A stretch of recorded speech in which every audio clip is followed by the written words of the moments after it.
we could tell there was going to be burnout. Because you can feel alone as a business owner. That's when we sort of had to come up with a bit of a new game plan. I reckon don't wait to make action.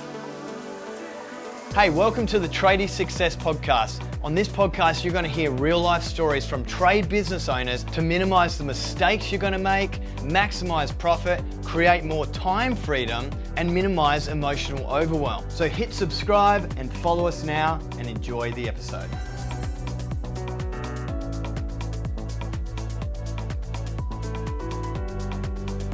Hey everyone, welcome to the Tradies Success Podcast. Here today with John and Meg Turville from Peninsula Metal Roofing. And who else is there with you today? We've got another guest. We do have another guest. We've got a noisy little 8-month-old who's crawling around on the floor at the moment, Freddie. Hey, Freddie.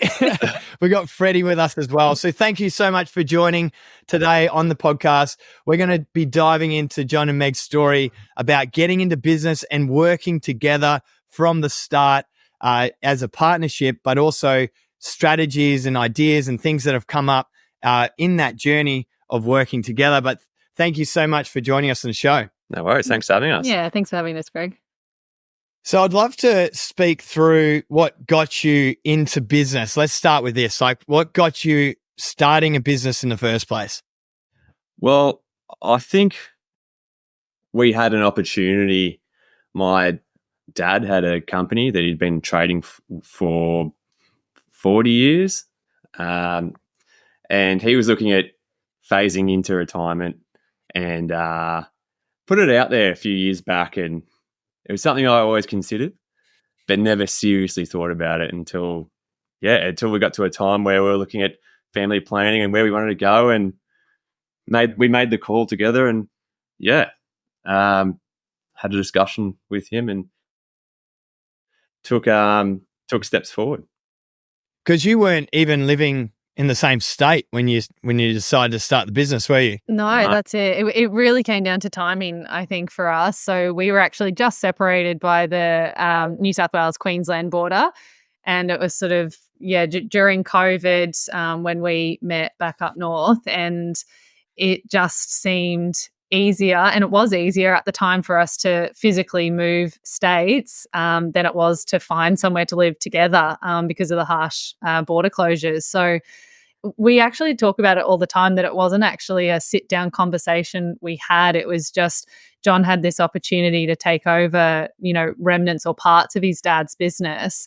And I was teaching at the time, which is a relatively flexible job in terms of you can usually find a job anywhere. And we didn't really discuss it. We were just like, oh, of course we'll move to Victoria. And that's what we did. We were writing a business plan. I was living in the Byron region at the time and trying to figure out how I'd break into the market there and what I'd do. And we just light bulb moment. And like, well, let's take this on and have a chat to my dad and get things moving forward. And it just clicked in, happened really quick, and we were packing our bags. It was So were you were employed doing metal roofing up in that area before you moved? Yeah, or general plumbing. I'm a licensed plumber. So I was doing all facets of plumbing and roofing as well. But I think we just wanted to sort of specify on one thing, which was metal roof plumbing. So amazing. And your dad had obviously 40 years of clientele and exposure and brand recognition and stuff like that. So to move into that must have been an interesting space as well, which we'll cover later. But so what else was happening? Because I know your backstory as well. So what else was happening at this time? Because a lot of people think, is it the right time to start a business? There's a lot going on. I don't know if this is the right time. And obviously this is an opportunity that popped up for you. And it's almost like if you don't take it, you're going to miss it. So it almost forced you to make the decision. But what else was happening at the time as well? Oh, yeah. All of the things. Yeah, do you want to explain? Yeah, well, it was just it all did just come down to timing. But for us to move down, we also knew that we wanted to buy a house. I had to change jobs, and we knew that we wanted to start a family soon as well. So we just decide we didn't decide, but just everything, we just took everything on at once, and it did work out for the best. But it's been an intense 2 years, probably the biggest, steepest learning curve of our lives for sure. So then, the I guess the delicate balance of trying to find the home, prepare to bring a child into the world, and renovate, and all within a few weeks of Freddie arriving. So it was a lot, but I don't think we could have done it any other way. And we had a beautiful network down here of family and friends who just supported us through that time. Amazing. Cool.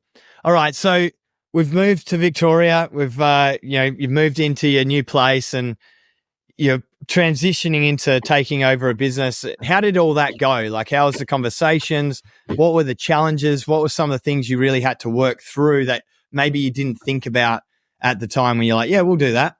What are some of the things that you're like, I didn't realize that those were some of the things we had to consider?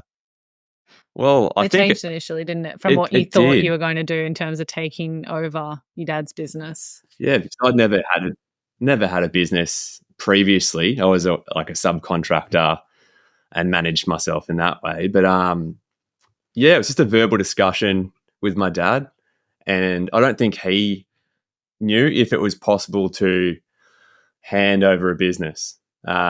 Which once we moved here and we're going, okay, well, I'll keep the workflow going and work out the labor.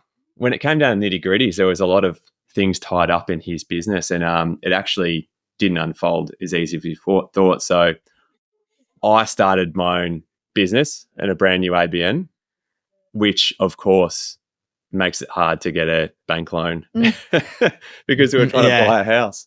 So we had to deviate. We started this brand new company, ran it parallel to his company. He helped with estimating and project management, and just that we had this nice sort of transition period. We worked do a lot of new builds, so met with builders, made sure the relationship was okay, and just sort of and kept everything going. And then he's sort of taken a few steps back and now enjoying retirement. He's on a road trip in Queensland in the caravan with mum, and we're transition complete. Yeah. So it was good, but it was a bit of a roller coaster trying to work out a pathway through it all. But we're happy now, and with the academy, making plans for the future and steaming forward. Yeah, so awesome. Cool. Well, what you said, like some of those challenges you didn't think they would be. Like, let's talk through those, because I know there's a lot of people that do take over their parents' company and might be considering starting a business or amalgamating, or, just like you've done, transferring clientele over to your name and your brand. How did you go about that? What some of the challenges you did face, and then how did you handle a nice, smooth transition? Or maybe it wasn't so smooth, and what did you learn from that?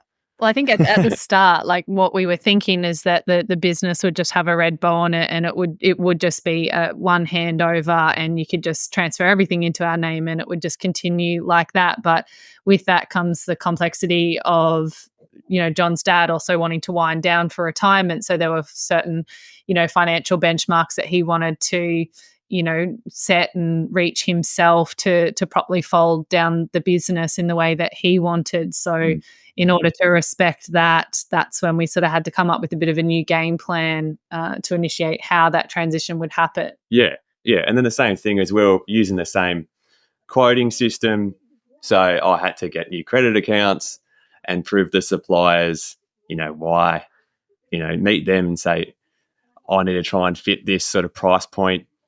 Can you meet me there? So there was a lot of that. Like, you've got to go through the application of always trying to continue his same turnover with the projects. And when you're starting out, a lot of suppliers look at you going, well, you're risky. We'll only give you this much credit. So that's a challenge in itself to you've got to build that over time. So you were negotiating, saying, look, this is my dad's business. This is what we're doing. We need more credit available so we can do these projects that he has a history of being able to do. And they were able to pass that based on that conversation. negotiation, I guess? Yeah. It was extremely fortunate that they accepted the terms and we could move forward. Because it's very How good. Yeah, it's very tricky. Yeah, it was that reputation that sort of preceded the new business, because it was a new name and a new face, but had that history and relationship and trust that his dad spent a lifetime creating. So just recognizing that and using that as well. Cool. All right, let's dive into your business has started. You decide you're going to do it separate from your dad. You got a new brand. What are some of the things that you found were challenging that you had to break through at the start of that journey? Maybe the first year. What are some of the things that you didn't realize when you start a business that you had to do that? Which I know there's so many things. So many, especially which we're trying to transition into now is paperless. Like paperless takeoffs, not printing plans, job management software.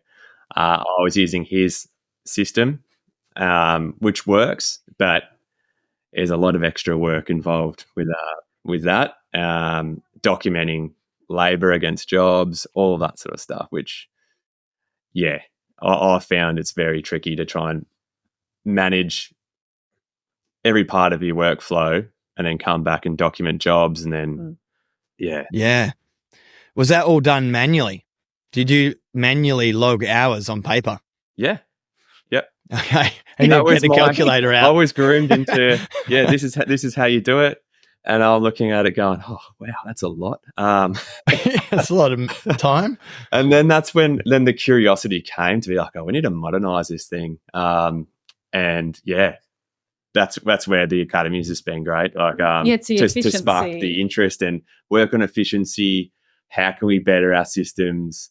And that all of that, which my dad, it worked for him.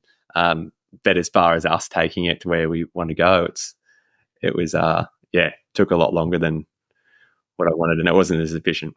And finding the right the software too, because every trade's slightly different, and being able to have that balance and find the perfect single program doesn't really exist. So the research going into and still going into at the moment to find that perfect balance of systems that's going to create that efficiency within the business is a lot. And then it's new software to learn on top of everything else. So that's been a huge challenge for sure.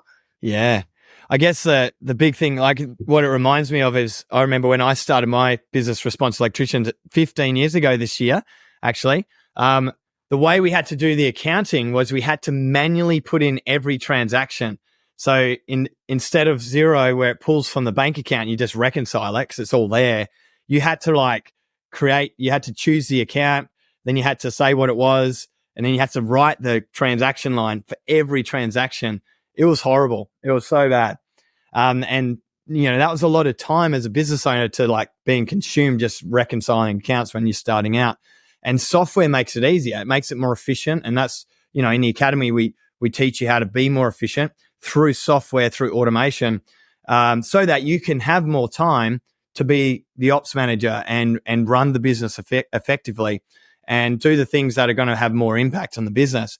Now, what software did you land on as a roofing company? What was your pick, and what did you choose those things for? We're still in the final stages, but we're thinking of Arrowflow at the moment, and combine that with GrandPlan, because a lot of our projects said, new homes all taken off a plan, and both seem like they're very good matches. Yep. And what made you decide that for a roofing company that's going to be the best? What are the features that stand out? We're still not fully sold, so it's okay. we're still meeting with the reps. We're hoping by the start of the financial year to implement one of them. Yeah, cool. Yeah, I think once you're right, maybe when we check in with you guys in a year, you can say, this is what we've done, this is why it's good, this is how we use it. Yeah. But oh my God, the transformation you're going to have once you do implement this fully from going paper-based to that is just, you can't even put a word to it. It's so much different. We're definitely excited for that. I mean, he was doing quotes in the office last night for a couple of hours, and the realization that will only take a few minutes once, he can get rid of the ruler and the pencil. And Oh, it's fun. It's painful. Yeah. But one of those challenges, and now you'll have appreciation around that. And, a lot of people who do start don't appreciate how good it is. So you'll definitely have that appreciation, which is good. Okay. So business is up and running. What about you two working together? I'd love to talk around some strategies. When did that initial relationship in the business start, and how have you made it effective at work? Like, I know a lot of people find it hard to work with their partner. A lot of people don't know how to work effectively with their partner. And I know both of you do work very cohesively as a team, which is great. So I'd love to share any strategies or solutions that you've come up with to work better, but also to separate work from personal time and family time. Yeah, look, it's definitely still a progress that's in the works, and we're learning more every day. And what we've taken on in the last 2 years with the business, as well as personally, I think has just cemented a lot of those qualities that we had and the way that we communicated prior to this.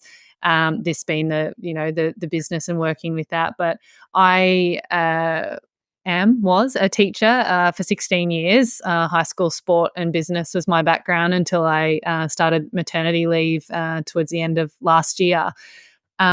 And one of the many reasons, and what we keep reminding ourselves why we're doing this, was so that we could have more of a balance in the future. So as hard as it's been, having that as a constant reminder and driving force, to keep going. But we had, I officially started doing administration for the business only 6 weeks ago. Sort of when my maternity leave was sort of finishing, and we had the options, like all new families do, to consider daycare and all of that sort of thing. But, the beauty of having your own business is that you can make things work the way that you need them to. So for me to start the administration tasks and get onto that while Fred was sleeping, back when he used to sleep a lot more during the day. So that was fantastic. And we never really had a full sit down as to how it was going to work, but just, I think one of the biggest ways that we continue to work well together is through communication. And that's constant. It's every day. It's all through the day. All through the day. A lot of non-verbal scheduling on Google Calendar. Yeah. So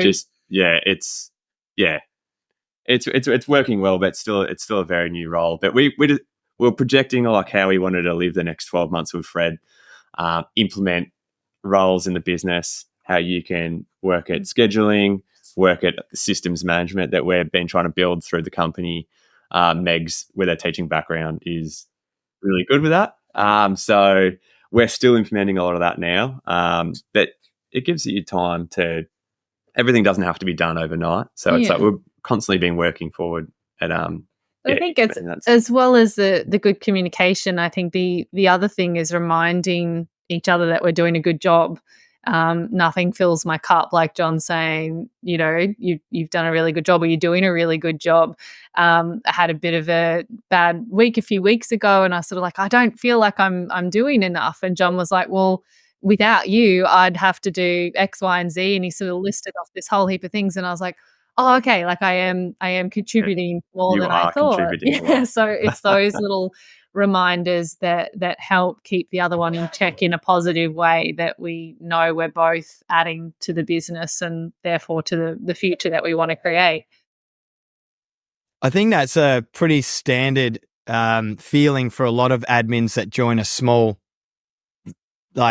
trade business, because for me, thinking back for my first couple of admins, when I was super busy, I had no time to properly train them. I didn't sit down. I was sort of just do this, and then I'd finish and I'd say, what else can I do? I'll be like, oh, just do this. Or, I was pretty unstructured, and that's why I'm so passionate about teaching structure now, because it was like an absolute mess for me. And a lot of people feel like I don't feel like I'm doing enough, because the business owner's so busy out on site and just trying to get through the workload, being a busy tradesperson on site and trying to run the business as well, that when it comes to the admin side of things, it's hard to hand over everything that needs to be done. And therefore the business owner holds on to quite a bit of stuff still and does it all themselves. And meanwhile, the admin's sitting there going, can I have some more work? Because I don't have much to do. Can you let go of some responsibility, please? Yeah, I feel like exactly. That's still something that John's learning to do, and that's, we've got trust there in many other ways, but there'll be multiple times where we might have those initial double ups of communication, or no, I've already done that, and it's making sure that we do identify really clearly what the expectations are and the identification of each other's roles, so we don't continue to double up on things. And so John trusts to let go of a lot of things. That's a very hard part to do. Yeah, it's hard, isn't it? Yeah, and I think a lot of tradies are creatures of habit, or people are creatures of habit. So when you're used to doing it yourself anyway, it's just like, it's just only going to take 3 minutes. I'm just going to do it myself. But that 3 minutes, when you times it by 100 throughout the week, it's a lot of time. So we've got to make sure that we're almost blanket ruling, cutting it off and saying, I'm not doing that anymore. That's Meg's responsibility. And so, that's going to develop over time, which is really exciting. So what I really love is watching you guys come to sessions and you're doing the academy together. Can you speak to maybe some of the academy members around the benefit of doing it as a partnership, in it together? Because speaking from personal experience, I sort of took on all of the business responsibility for years, and I talked about what was going well in the business, but I held on to the challenging stuff because I didn't want to put extra pressure on Frankie. She was busy enough anyway. She actually didn't want to know about it some of the times. So I didn't want to bring problems home. I wanted to separate work from personal time. But when we did start open communication around the business, and for me to be able to speak with her, it did completely release me from a lot of pressure. So I'd love for you to both talk to learning and growing in a business together, because I think I'm just imagining you both have different skill sets, and you're going to bring a different point of view to a situation. So how have you managed that? And what are you finding most beneficial about doing it together? I think it's great to do to share it together, because owning a business is lonely at times, and you can feel a bit, no one understands you and stuff. So to open it up to your partner, who's also now involved as well, it just brings everything up for discussion. You can expand on things you don't understand and just go, did you understand that? Or should we ask a question? Yeah. Having a sounding board, someone to ask questions of, or because there's a lot of new information that you've probably never heard before, or maybe you've heard but you don't understand. So just to have some feedback, with you is really good. I think there were lots of times too initially when we tuned into the live sessions and you could see everyone's faces. There were so many individuals who were, obviously doing it by themselves, or in that particular moment doing that session alone. And there were so many times where we'd finish that and we'd be inspired and motivated and a little bit overwhelmed as well sometimes, of course. But then to have that conversation, and John said more than once, like, oh my gosh, I'm so glad that I've got you to bounce ideas off as well, because the thought of trying to implement all the amazing new content on top of getting up at 5:30 the next day and going to work and running site is so much. It's not evenly halved, the pressure that we have, but it's both experiencing, the academy and the content and the information together, and being able to process that in our own way, because interpretation, is also a factor in how you receive that information and what your ideas are to do with it, is really important as well, I think. Yeah, definitely.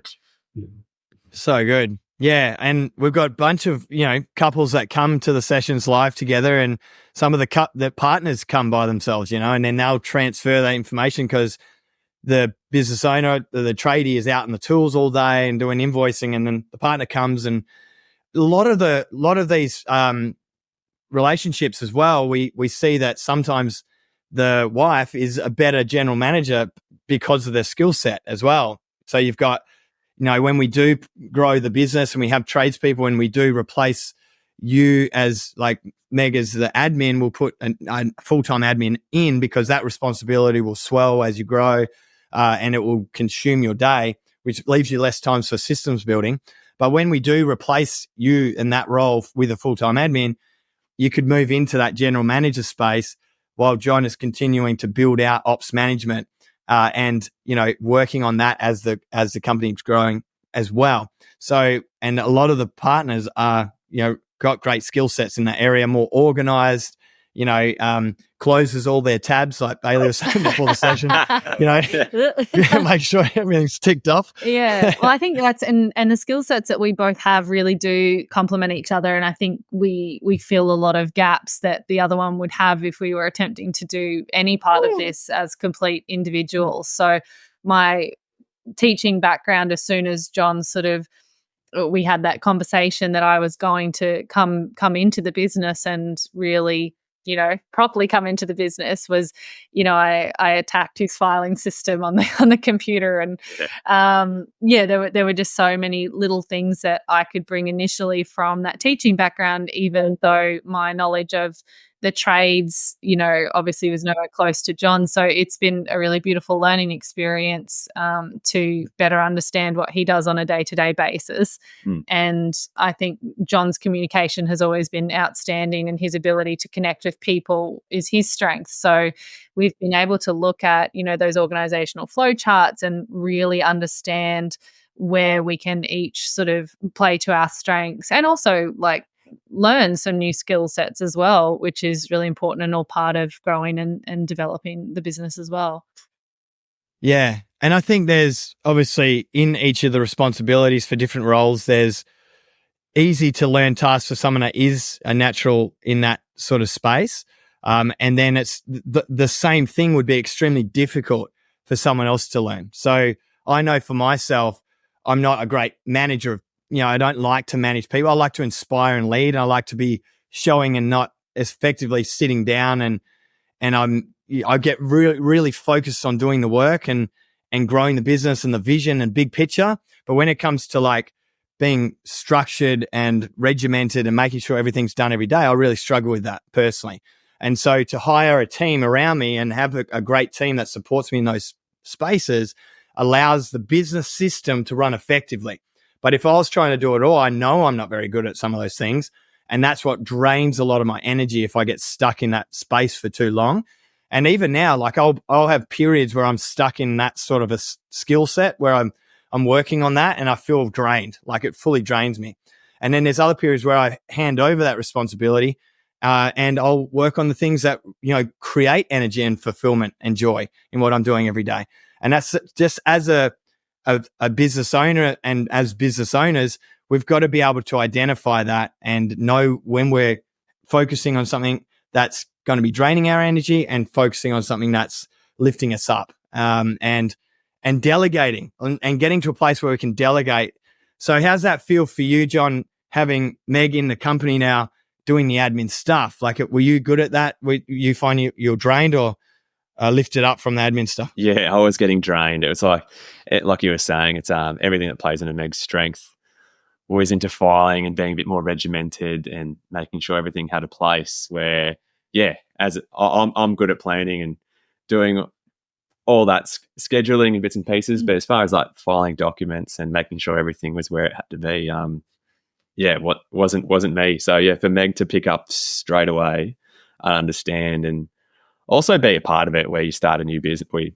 It's not exactly a new business, but where you're starting your business out, you've gone through all the steps that were taken to get to where we are now. So Meg has been involved the whole way and, understands the systems. And well, there's definitely benefits to sort of coming in right at the start, and developing things the way that you want them, ready for potentially that handover down the track. But I think it was initially when I started 6 weeks ago and I was like, okay, I've got the emails, you can lay off the emails. I'm going to check them. I'll flag anything that you need to check immediately. That just instantly gave that first little taste of John's capacity being able to take on something else, because not constantly being connected. And he knew and trusted that if something urgent came through, I would call him and let him know, because he is on his phone so much of the day. And I think that was, just that first little taste of, oh, okay, like this actually allows me to do something else. And that's where that whole efficiency and capacity, framework started to come to light, or started to really click for us, because you can hear something, but it's not until you first experience it that you're like, oh, this is what he was talking about.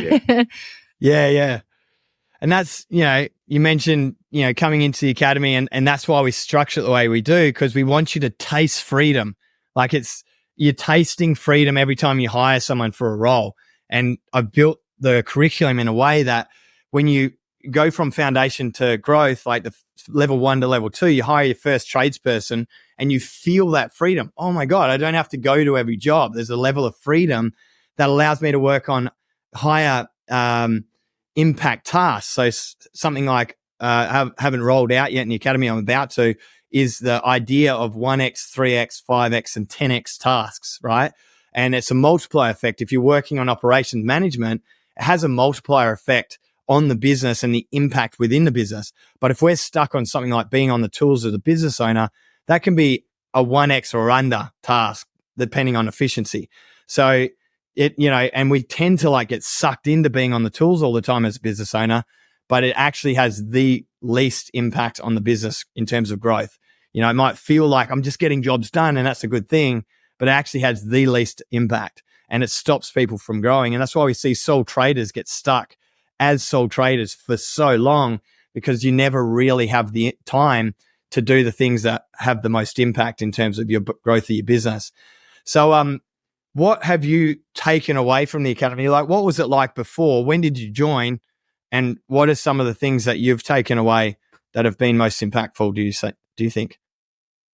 Well, we joined in February 2024, and it was the right time for us, because we wanted, before the business grew anymore, or we did make that first official hire, we already had a couple of apprentices working for us, but it was a really important time we wanted things systematically set up from the beginning. We'd been trading with the new business for 2 years, and it had been that, learning curve of just how to run the day to day. But if we'd kept going like that, we could tell there was going to be burnout. We could tell that it was eventually going to, or it just would get stagnant. And we had that sort of stuck mindset where we would have had to wait until our bank balance reached a point that would cover, the wage of a full-time tradesperson for an entire year, and then be like, okay, we can afford this person, rather than understanding that breakdown of filling capacity and trusting, that the numbers in the spreadsheet wouldn't let you down and that you could continue to build. Having their things like this, the spreadsheet, knowing what your costings are, and then knowing, when's a good time to hire. And you always sit on your hands going, oh, I've got to have this much in my, bank account before I can hire. It's just not that way at all. So learning that straight away was massive for us, to think, oh, you employ and then fill the capacity, and then that's what you need to do. That was huge. I think that was the biggest, definitely the biggest lesson. But it was also knowing how to set up our marketing from the start. We had no online presence, and that was because we were building off the back of a company that ran incredibly successfully, but for a really long time doing things a certain way. Yeah, reputation, word of mouth, which is amazing. But we sort of took that over and just continued everything the same. And it wasn't really until we joined TSA this year that we understood that if we don't exist online, we don't exist. So to try to make a new hire, to try to get a new builder, there's nowhere for them to go and verify our work or, our reputation unless they had heard of us or know someone that knows us. So it was really important for us to get that marketing side of things. And that's been a really nice passion project for me and works in with my skill set. So that's something that John could let go of.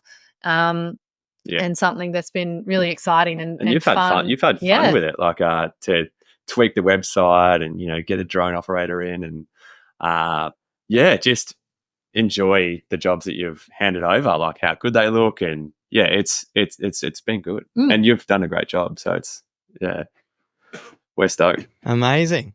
Yeah, that's so cool. So you spoke to that. I want to just come back to your mindset around hiring, because I think that's what most people feel before they come into the academy and have any idea around a process or the actual impact of hiring. I think a lot of people see it as a cost, not an investment. But they also think, like you said, we need X amount of money in the bank, which you never actually ever reach, because your BAS bills hit, your wholesaler bills hit you, and you just think you just got enough cash, and then these big bills you weren't expecting come in and stop you from hiring. So what has been the impact of putting on that tradesperson for you? Oh, it's huge. It's gives you time to go and meet builders, measure other jobs, keep the job flow coming through. Like, it's so many times you're trying to do stuff after hours where no one wants to catch up for a meeting at that time. It just gives you so much freedom to finish off some quoting, or even that small amount of time. It might be a few hours a week or whatever it is that you can just delegate. Yeah, you guys look after the site, keep it running. I'm going to go and do this. So before then, you're really just stuck. Yeah. And I think that's the awareness most people don't have is the time you're not being billable. So even though you're busy all the time as a business owner, there's a lot of time where you're not billable. So you're going to wholesalers, doing the quotes, all that sort of stuff. And those times where you're super busy on the tools, where you stop doing your operational management stuff. So stop quoting, and you stop doing some marketing, and you stop going out and meeting your clients and builders. And therefore, we have this drop in workflow. And while you're busy trying to build the workflow up again, it feels like you're busy. But when we don't actually zoom out and look at the financials, that's where you lost all of the profit you spent weeks and weeks building. And then you're back at this ground zero again and having to rebuild from a negative standpoint. So, it's awesome that you've experienced the positive off the back of that. Yeah, and I think probably the finance one-on-ones are probably the coaching sessions that we just make sure are locked in every month.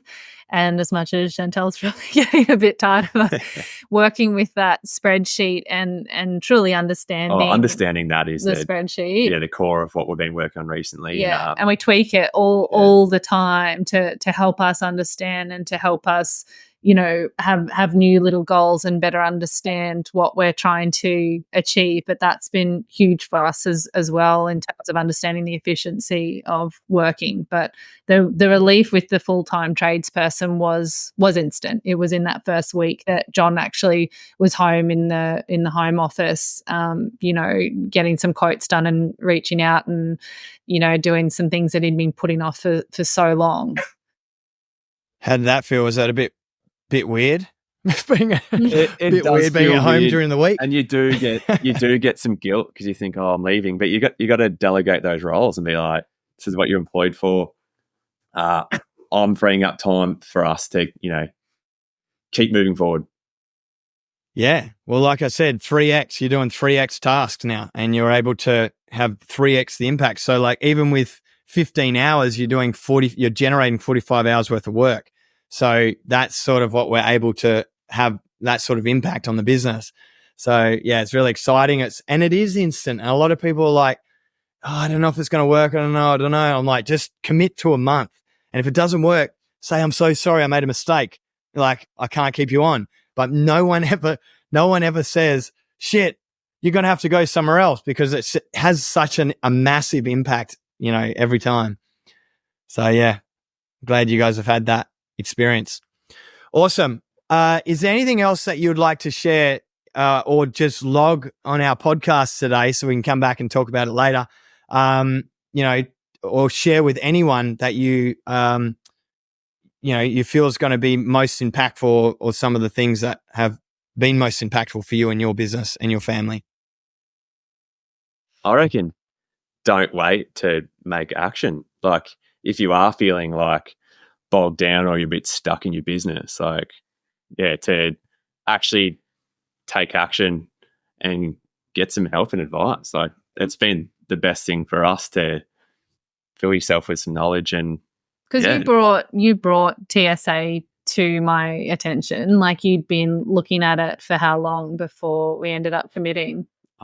Months. Yeah. So I think it had been on John's mind, and he hadn't sort of shared that with me, and we were still sort of, you know, we always had the plan to make the business work for us in terms of being flexible with our family, but I'm not sure how we would have achieved that, like what that actually looked like compared to what we've been able to do so far. And we, you know, are just beginning that journey of sort of scaling everything and things, you know, designing things so that we can have the life that we want. But it's, I think when you initially brought it to me, again, it's initially another expense, but the reward and the instant knowledge and content and support, my God, the support. The support is huge.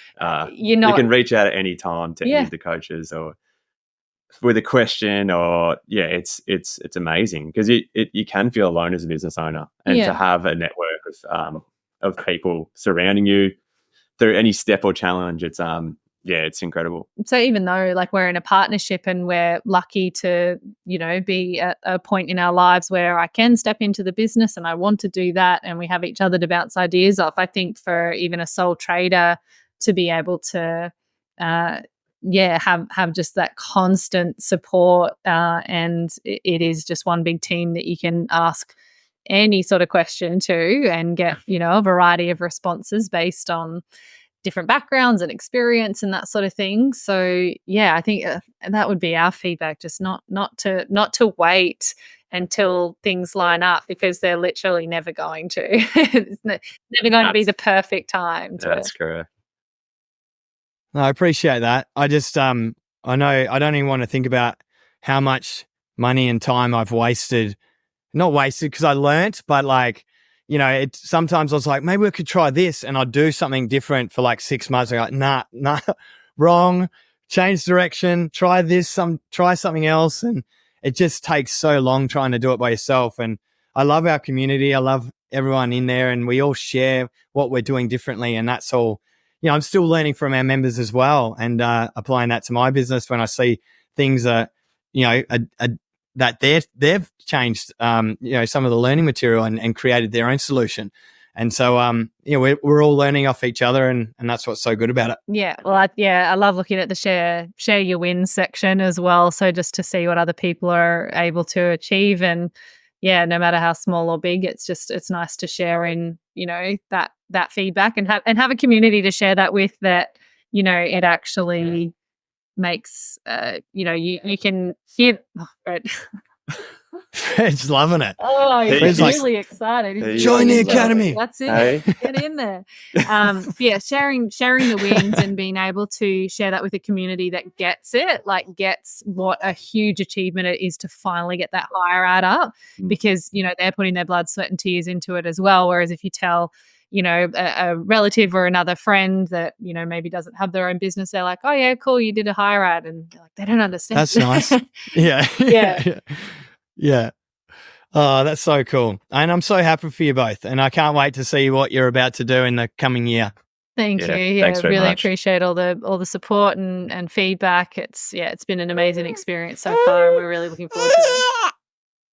Hey, Thank you. That, Yeah. Awesome, guys. Well, thanks so much for joining us, and thanks for listening, everyone. And we'll see you next time. Thanks, Thank you. Greg.